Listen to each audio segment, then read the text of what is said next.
देखिए class 10th के chapter 1 का 1.3 ऑल टू ऑल क्वेश्चन जो है, इसमें से आप लोगों को एक क्वेश्चन जो है 5 नंबर के पूछते हैं जो प्रूव्ड करने वाला है। देखिए पहला क्वेश्चन पूछ रहा है कि सिद्ध कीजिए कि √5 एक अपरिमेय संख्या है।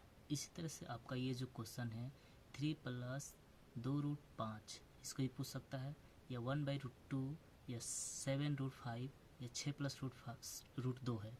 इस तरह से आपको जो भी क्वेश्चन है आपको एक क्वेश्चन में बता दूंगा, सेम टू सेम क्वेश्चन उसी पर बनेगा।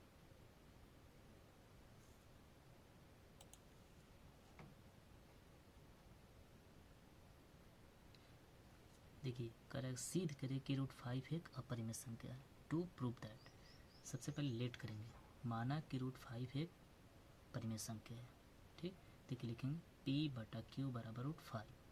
तो देखिए P जानते होगा, √5 में Q से गुना करेंगे तो √5 और Q हो जाएगा। क्या हो जाएगा आपको? √5 और आपका Q हो जाएगा। ठीक, अब उसके बाद ये आपको सभी में लिखना है। देखिए एक परिमेय संख्या का गुणनफल तथा एक अपरिमेय संख्या का गुणनफल अपरिमेय संख्या होता है, इसलिए √5 एक क्या है? अपरिमेय संख्या है। यहाँ पर लिखेंगे सिद्ध हुआ, या इंग्लिश में प्रूव्ड। इसी तरह से आपसे अगर पूछता है, जैसे मान लीजिए इसके जगह पूछ दिया आपको, पूछ दिया 2 पूछ दिया 2 प्लस, तो कुछ नहीं करना है, सेम प्रोसेस करना है आपको। यहाँ पर क्या करना है, सेम जैसे 2 हो गया, आपको 2 लिखकर प्लस, और उसके बाद आपको क्या करना है, इसको कोष्ठ में कर देना है। इसको क्या करना है, आपको कोष्ठ में कर देना है। कोष्ठ करने के बाद हम क्या करेंगे, Q लिख देंगे। कोष्ठ करने के बाद क्या लिखेंगे, हम Q लिख देंगे।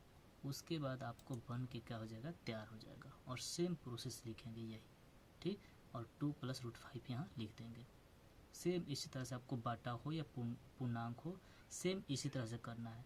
जब भी आपको प्लस और माइनस में दिया रहेगा तो आपको इस कोष्ठ का इस्तेमाल करना है।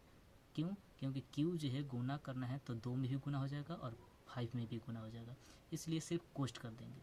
और आपका सिंगल हो तो कुछ नहीं, आपको √Q सिर्फ कर देना है। ठीक, इसी तरह से आपको जो भी पूछे, बाटा में पूछे तो आपको इसी तरह से बनाना है। अब इससे आपको बाहर कोई भी क्वेश्चन नहीं पूछेगा, और आप ये आशा करते हैं कि आपको क्वेश्चन समझ में आ गया होगा। इसी तरह से आप सभी क्या करेगा, क्वेश्चन अटेम्प्ट कीजिएगा।